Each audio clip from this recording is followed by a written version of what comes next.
খেতে মন চাইছে এখন, অথচ ১ সপ্তাহ পর খেতে হতো। সেই দিন শেষ, এখন নতুন দিন চলে এসেছে।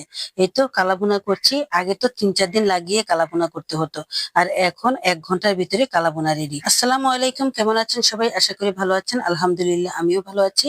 এখানে আমি ১ কেজির মতো মাংস নিয়ে নিয়েছি। এটা গরুর মাংস। আর সাথে দিয়ে দিলাম এখানে রসুন বাটা আর আদা বাটা। তারপর দিয়ে দিলাম এখানে হলুদের গুঁড়ো, মরিচের গুঁড়ো আর ধনিয়ার গুঁড়ো আর স্বাদ মতো লবণ। আর এর মধ্যে দিয়ে দিলাম একটু কয়েকটা গোটা মসলা। এতটুকুই, আর কোনো রকম মসলাই দিব না। কারণ কালাভুনাতে সবসময় অল্প মসলা দিলে খেতে অনেক ভালো লাগে। যেহেতু মাংসের একটা আলাদা ফ্লেভার আছে, আসলে আমরা বেশি মসলা দিয়ে মাংসের ফ্লেভারটা ঢেকে ফেলি। তো যাই হোক, এখন আমি এখানে দিয়ে দিলাম একটু পানি। যে পরিমাণ পানি দিয়েছি এই পরিমাণ পানিতেই আমার হয়ে যাবে, আর পানি দিতে হবে না। তারপর সিদ্ধ বসিয়ে দিলাম। এই তো সিদ্ধ প্রায় হয়ে এসেছে। আর এখন দিয়ে দিচ্ছি থেতো করা পেঁয়াজ। ব্যাস, এই পেঁয়াজটা ভালো করে মিশিয়ে দিয়েছি, আবার ঢাকনা দিয়ে রেখে দিয়েছি। অনেকে আছেন প্রেসার কুকারে করে ফেলেন, আমার যেহেতু প্রেসার কুকার নেই তাই আমি চুলাতেই করেছি। প্রেসার কুকারে করলে আরো কম সময় লাগে। তো যাই হোক, এই তো সিদ্ধ হয়ে গেছে আর একদম পানিটা টেনেও গেছে, মাখা মাখা হয়ে গেছে। আর এখন আমি নামিয়ে নিয়েছি। তারপর একটা ফ্রাই প্যান বসিয়ে দিলাম আর এখানে দিয়ে দিলাম বেশ খানিকটা পেঁয়াজ কুচি। এবার পেঁয়াজ কুচি গুলোকে বেরেস্তা করে নেব, আর বেরেস্তা করার পর তারপর আমি এগুলো তুলে নেব।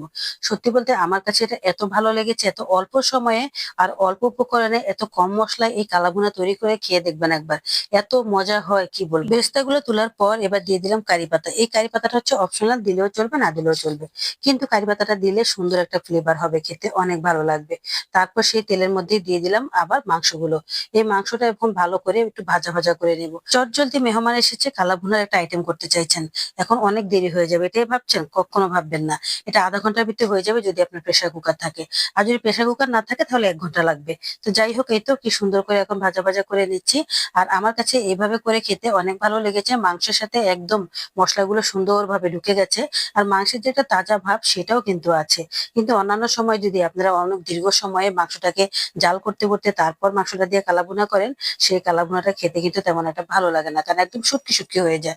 তো যাই হোক, তারপর দিয়ে দিলাম এখানে পেঁয়াজ বেরেস্তা। এবার দিয়ে দিচ্ছি এখানে কয়েকটা কাঁচামরিচ ফালি, আর তারপর দিয়ে দিচ্ছি লেবুর রস। লেবুর রসটা কিন্তু দিতেই হবে, কারণ লেবুর রস দিলে খেতে যেমন মজা লাগবে, তেমনি আবার সুন্দর একটা ফ্লেভারও আসবে। তো যাই হোক, এখন কিন্তু চুলা আঁচটা একদম ডিম করে দিয়েছি। একদম লাস্টে দিয়ে দিচ্ছি একটু ভাজা জিরার গুঁড়ো। ব্যাস, আর কোনো কিছুই দিব না। এবার নেড়ে চেড়ে মিশিয়ে নিচ্ছি। আর চুলাটা এখন বন্ধ করে দিয়েছি। ব্যাস, হয়ে গেছে। এভাবে করলে এত মজা হয় কি বলবো, আসলে এটা অসাধারণ একটা কালাভুনা। রুটি, পরোটা, ভাত যে কোনো কিছু দিয়ে, পোলাও দিয়েও খেতে অনেক ভালো লাগবে। আমরা আজকে পোলাও রান্না করেছি, তাই পোলাও দিয়ে খাবো। যাই হোক, অনেক মজা হয়েছে, একবার শুধু বানিয়ে দেখেন কেমন হয়। সত্যি বলতে এই অল্প সময়ে এত সুন্দর একটা কালাভুনা তৈরি হয়ে যাবে ভাবতেও পারবেন না। তো যাই হোক, এখন ধনিয়া পাতা দিয়ে দিলাম। ধনিয়া পাতা দিলেও কিন্তু ভালো লাগে, ধনিয়া পাতার ফ্লেভারটা অনেক সুন্দর হয়। খেতে অনেক মজা লাগে এই কালাভুনার সাথে। বাসায় যদি পুরোনো মাংস থাকে তাহলে সেগুলো দিয়েও করে নিতে পারেন। যেহেতু এখন কোরবানি এসেছে, অনেকের ফ্রিজে পুরোনো মাংস পড়ে আছে, সেই মাংসগুলো দিয়ে এভাবে কালাভুনা করে রাখেন। দেখবেন একদিন করলে কমপক্ষে ৪-৫ দিন খেতে পারবেন, কোনো রকমের নষ্ট হবে না। খেতেও ভালো লাগবে, বারবার জাল করতেও হবে না। এটা কিন্তু অনেক দিন থাকে। এভাবে অনেকেই করে রেখে দেয়, পরবর্তীতে সবাই একটু একটু করে রুটি পরোটা দিয়ে খায়, খেতে কিন্তু খুব ভালো লাগে। তো যাই হোক, এই তো দেখেন কাছ থেকে দেখিয়ে দিচ্ছি কতটা সুন্দর হয়েছে। বিশ্বাস করবেন না, এত মজা হয়েছে। একবার শুধু বানিয়ে দেখেন, তাহলে বুঝতে পারবেন এটা কতটা মজা হয়। এখন বর্তমানে গ্যাসের দাম অনেক বেশি, যত অল্প সময়ে রান্না করা যায় ততই ভালো।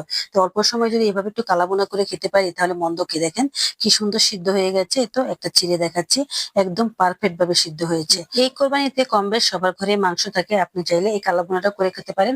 খুবই অল্প সময়ে, অল্প খরচে, অল্প মশলায়। কেমন হয়েছে আমার এই কালাভুনা রেসিপিটা অবশ্যই কমেন্ট করে বলবেন। ভালো থাকবেন সবাই। আজ এই পর্যন্ত, আবার আসবো নতুন আরেকটি ভিডিও নিয়ে।